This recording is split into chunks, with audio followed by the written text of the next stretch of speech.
Tutankhamun. A praga da múmia é boa. O faraó Tutankhamun estaria atrelado a uma forte maldição.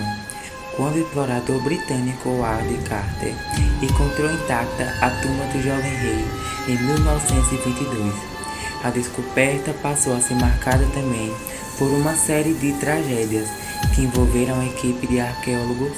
Muitos espalharam boato de que existe uma praga da múmia que descansava em seu sarcófago no momento em que o seu túmulo foi rompido.